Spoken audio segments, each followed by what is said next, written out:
So ನಾನಿವತ್ತು ಮಾಡ್ಲಿಕತ್ತೀನಿ ಹಾಗಲಕಾಯಿ ಪಲ್ಯ ರೀ. ನಮ್ಮಮ್ಮ ಯಾವತ್ತೂ ಹೇಳಕ್ಕಿರಿ ಹಾಗಲಕಾಯಿ ತಿನ್ನ ನಾನು ತಿನ್ನಂಗಿಲ್ಲ ಅಂತ ಹೇಳಿ ನಮ್ಮಮ್ಮ ಈ ರೆಸಿಪಿ ಮಾಡ್ಲಿಕ್ಕೆ ಸ್ಟಾರ್ಟ್ ಮಾಡಿದ್ರು.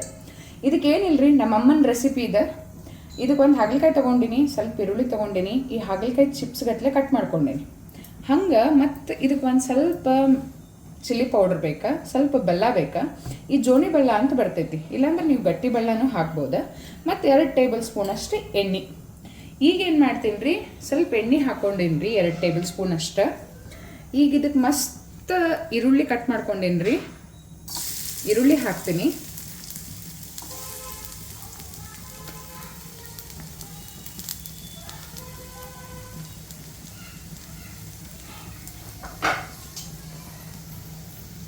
ಈರುಳ್ಳಿ ಒಂದು ಸ್ವಲ್ಪ ಚೆಂದಾಗಿ ಫ್ರೈ ಆಗಲಿ.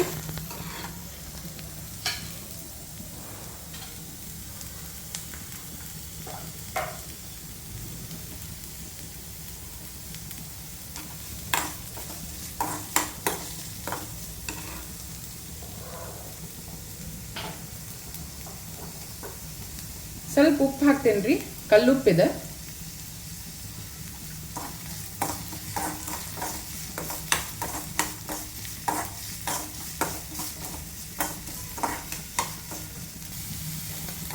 ಇದು ಈಗ ಬ್ರೌನ್ ಕಲರ್ ಒಳಗೆ ಬಂದೈತೆ ರೀ. ಈಗ ಏನಿಲ್ಲ ರೀ, ಸ್ವಲ್ಪ ಚಿಲ್ಲಿ ಪೌಡರ್ ಹಾಕ್ತೀನಿ.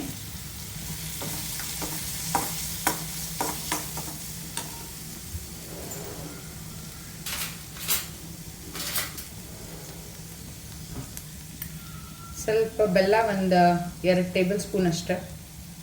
ಅಂದ್ರೆ ಅದು ಕೈ ಅನ್ಸಂಗಿಲ್ಲ. ಏನು ಮಸ್ತ್ ಆಗ್ತಾವ್ರಿ ಇವು. ಚಿಪ್ಸ್ ತಿನ್ನಂಗೆ ಆಗ್ತಾವೆ ನೋಡ್ರಿ, ಬೆಲ್ಲದ ಚಿಪ್ಸ್. ಸೊ ಇದಿಷ್ಟು ಮಾಡಿ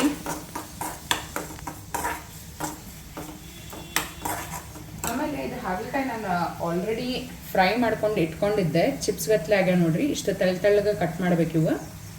ಇದನ್ನು ನಾನು ಇದಕ್ಕೆ ಹಾಕ್ತೀನಿ.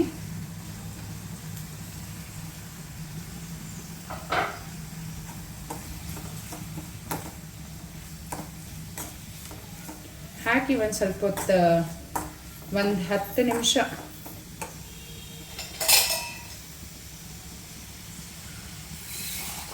ಸ್ವಲ್ಪ ನೀರು ಹಾಕ್ತೀನಿ ರೀ, ಇದಕ್ಕೆ ಬೇಯಬೇಕಲ್ಲದ. ಒಂದು 5 ನಿಮಿಷ ಬಿಟ್ಟು, ಆಲ್ರೆಡಿ ಇದು ಫ್ರೈ ಮಾಡ್ಕೊಂಡಿರ್ತೀರಲ್ಲ, ಸೊ ಜಲ್ದಿ ಬೇಯ್ತದ. ಎಷ್ಟು ಮಾಡಿ ಸ್ಲಿಮ್ದಾಗಿಟ್ಟು ಬಿಟ್ಬಿಡೋದ್ರಿ ಅದನ್ನು.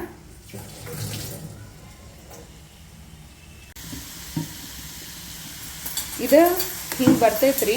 ನಾವು ಇದನ್ನು ಅನ್ನದ ಜೊತೆ ತಿನ್ಬೋದು, ಚಪಾತಿ ಜೊತೆ ತಿನ್ಬೋದು.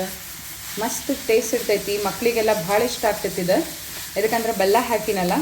ಆಮೇಲೆ ನಿಮ್ಗೆ ಇದು ಹಾಗಲಕಾಯಿ ಅಂತ ಅನ್ಸಂಗೇ ಇಲ್ಲ, ಜಾಮ್ ಆದಂಗೆ ಆಗಿರ್ತೈತೆ ರೀ. ಟೇಸ್ಟ್ ಮಾಡಿರಿ, ಲೈಕ್ ಮಾಡಿರಿ, ಶೇರ್ ಮಾಡಿರಿ. ಧನ್ಯವಾದ ರೀ.